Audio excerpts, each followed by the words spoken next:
Good evening. It is a holiday weekend, but no holiday for the Fox 6 Sports Blitz. Curly's most of us. Tim Van Vorn, Brandon Cruz are here. Lily's out, undoubtedly watching, locked in to what's going on in the world of sports tonight, and we'll be happy to have her back a week from now. Here is our starting lineup for this evening. It's bottoms up for the Brewers. The bottom of the batting order showing some signs of life in a winning week. The Admirals goal-oriented in the Calder Cup playoffs, but falling short of their ultimate goal. Pat Murphy makes us say what? What do you know? He's usually good for that. The world's best women's golfers coming to play one of the best courses they get to play, and it's in our backyard. Plus, our latest high school hotshot has no trouble satisfying his need for speed.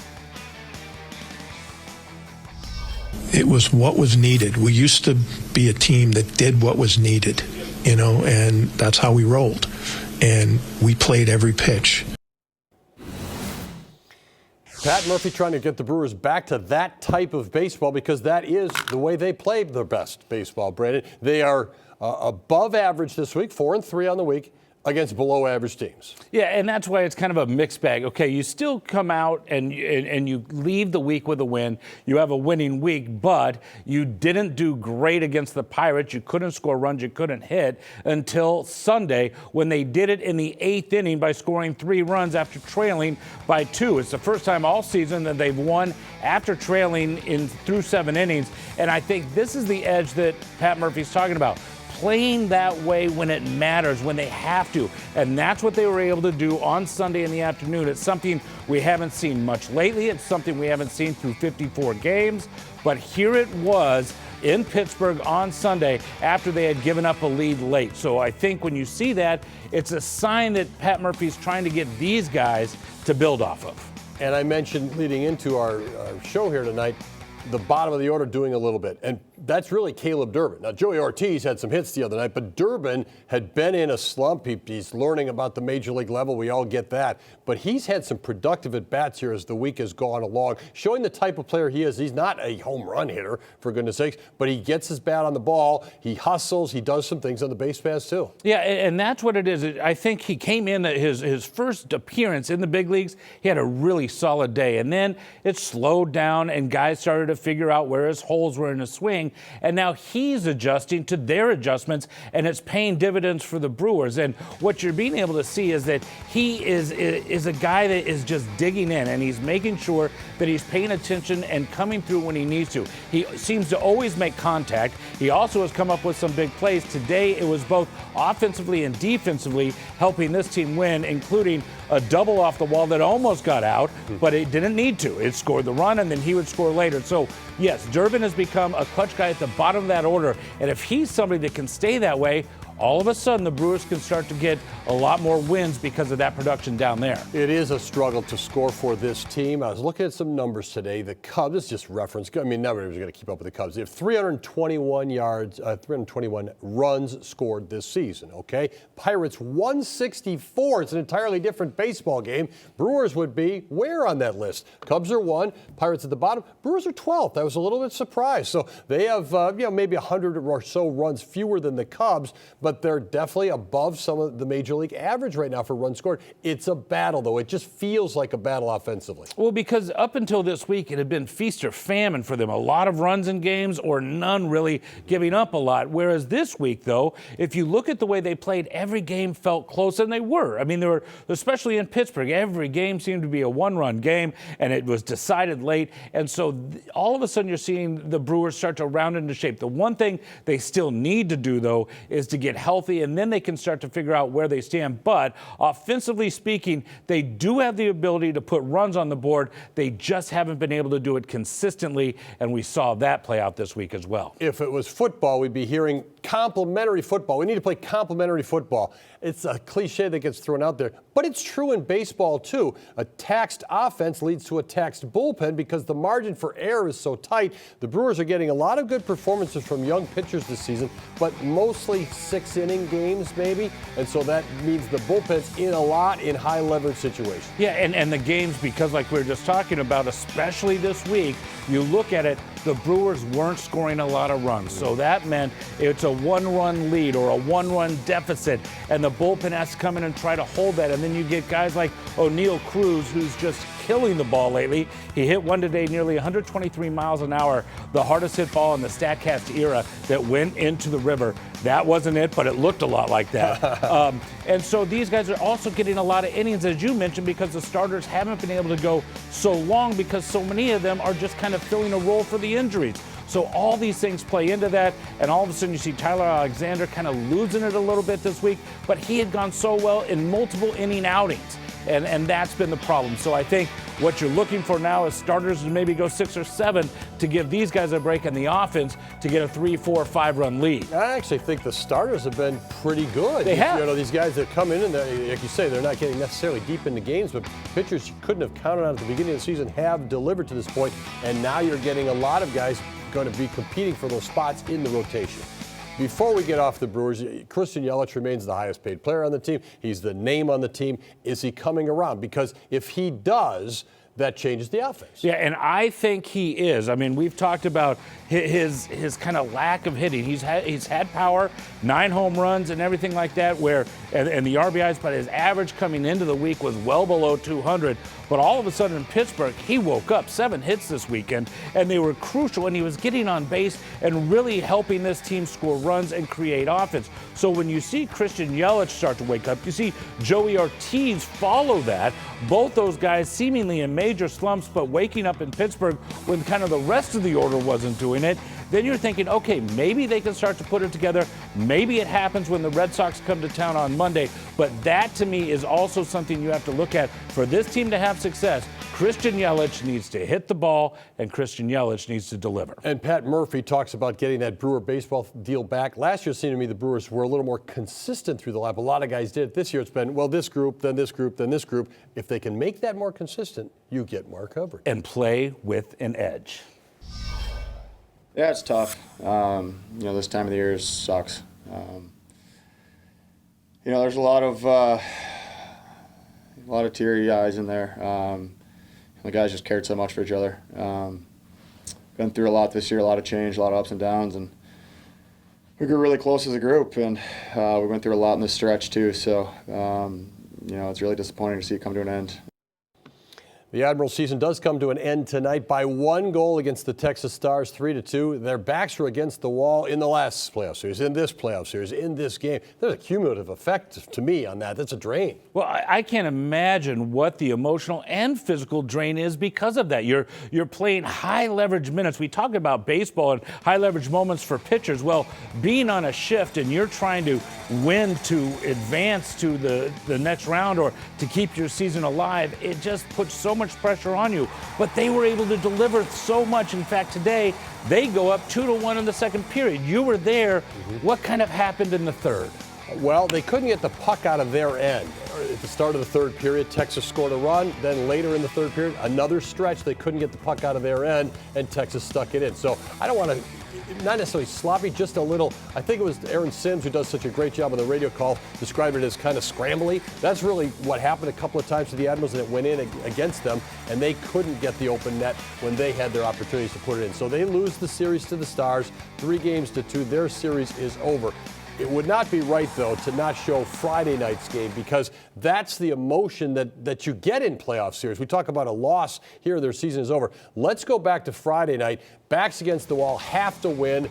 They do. Yeah, they were down 2-1 to the Stars, and then they go to overtime. I mean, this was a situation where you look at the Admirals, and we talk about pressure moments. They seem to revel in it with this one. They seem to realize that, hey, this is house money. We can do this. We've done it time in and time again, and here they are. They did it, and I think that gave them a level of confidence going into this Game 5 today. But it also brought the city and these hockey fans to this team. They've loved them throughout the season, but that was just such a moment. You could see it right there, how that crowd responded. An eruption right on the ice and then with the fans as well. How about Carl Taylor? This guy's won a lot of games as the coach of the Milwaukee Admirals. He's dealt with a lot of things as the coach of the Milwaukee Milwaukee Admirals. They skipped a season with COVID. That's on the resume of the Carl Taylor era. Won a lot of games. Still really just trying to develop his players. He said tonight after the game, if it's here in Milwaukee in the future or if it's somewhere else, that's his main goal.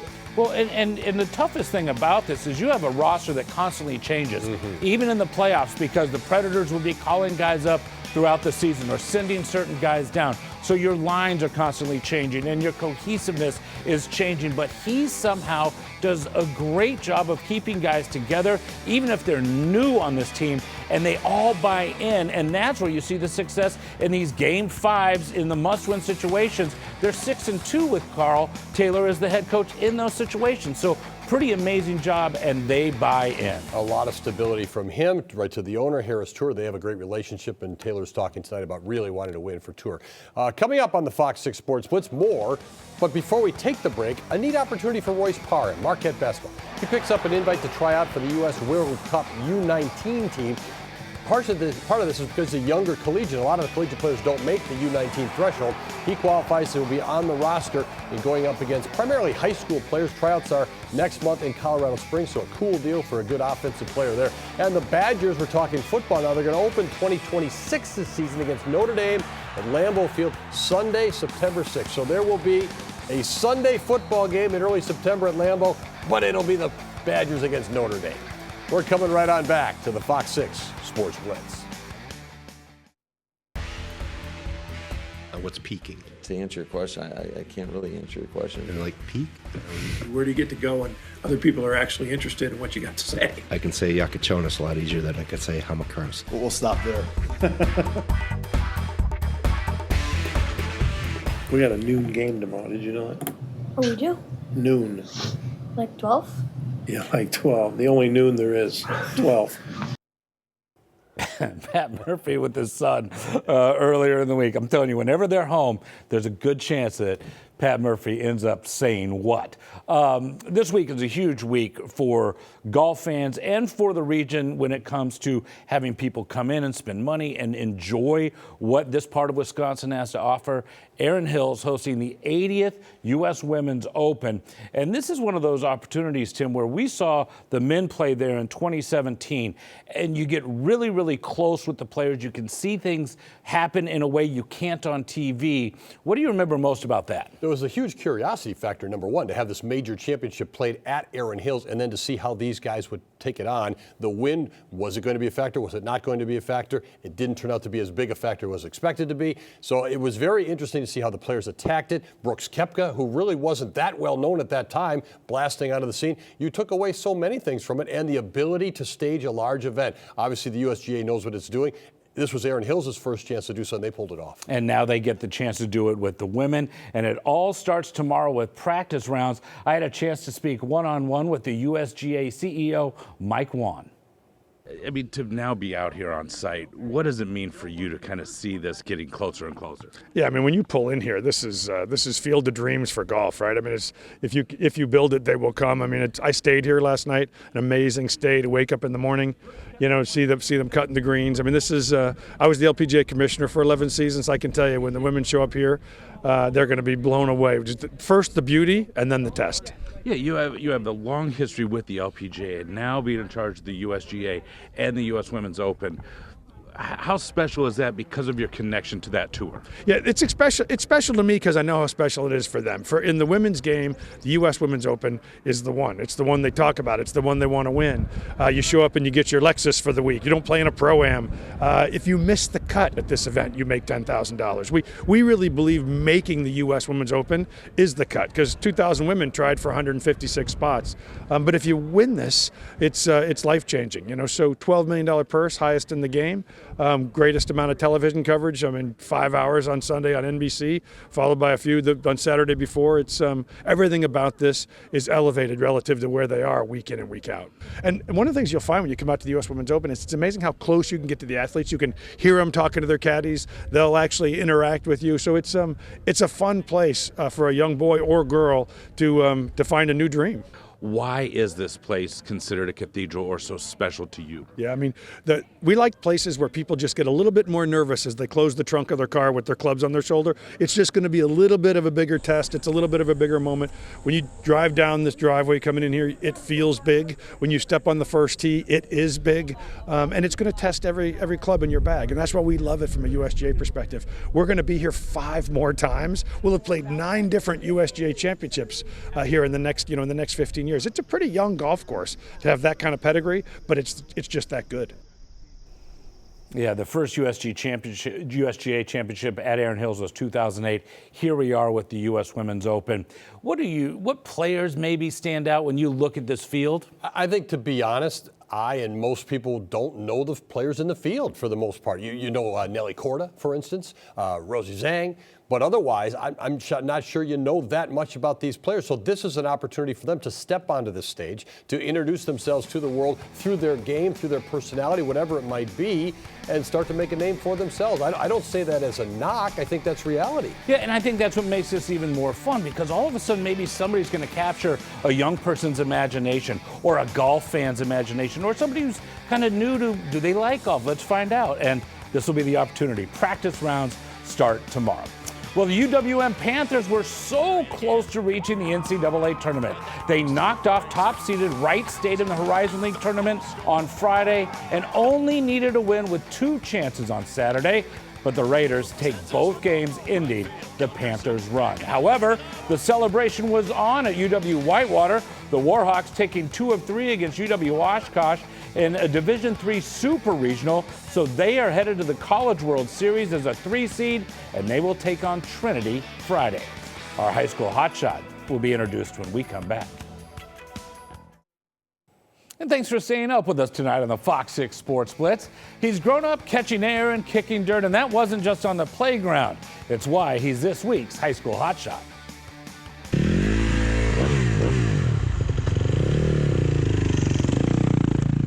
Hi, my name is Jaden Wolf, and I'm a senior at Franklin High School. We're here racing motocross at Ashland Cycle Club. We're here for an area qualifier for Loretta Lynn's National, the biggest amateur national race.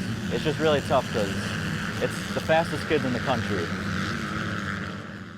I pretty much grew up racing here. I've been racing ever since I was 7. It was both a little scary and a little fun. Just first time being out there with other kids.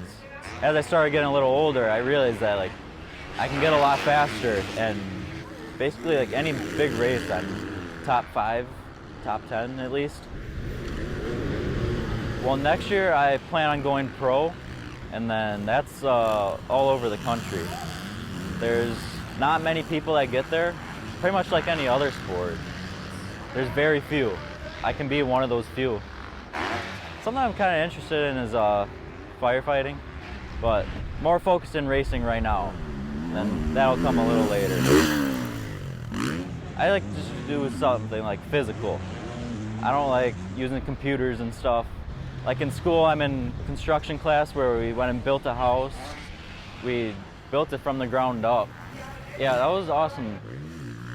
Like in middle school and elementary school, we did all the sports like baseball, football, basketball. Racing just took over. When you're on the track, you have to ride uncomfortable. That's the only way to go fast. You're doing so many things at once. You get clutch, the brake, the throttle, a lot of mentality. Just doing all those things at the same time, as well as trying to go fast. I'm Jaden Wolf, senior at Franklin High School. Been racing motocross about 11 years. I'm this week's FOX6 High School Hotshot. And as you can see, it's been a family affair for Jaden, as his dad and brothers also race. And as he mentioned, he plans on turning pro after this season comes to an end. Stay with us. We'll be right back after this quick break. So what's coming up? The Packers kick off their organized team activities this week. Wednesday's session is open to the media. We'll be there. And the Brewers get back into interleague play with the Red Sox coming to town tomorrow. They have Thursday off before going back to the Keystone State to take on the Phillies. And the U.S. Women's Open arrives at Erin Hills tomorrow with practice rounds. The first round tees off on Thursday, and a champion will be crowned on Sunday. With their playoff series loss tonight, nothing up there for the Admirals, of course. So my long-held dream, Brandon, of covering a sporting event in Abbotsford will have to be put on hold. Next year. I never had that dream until it possibly realized. No Abbotsford for the Admirals. We'll see you again next week. Have a great Memorial Day.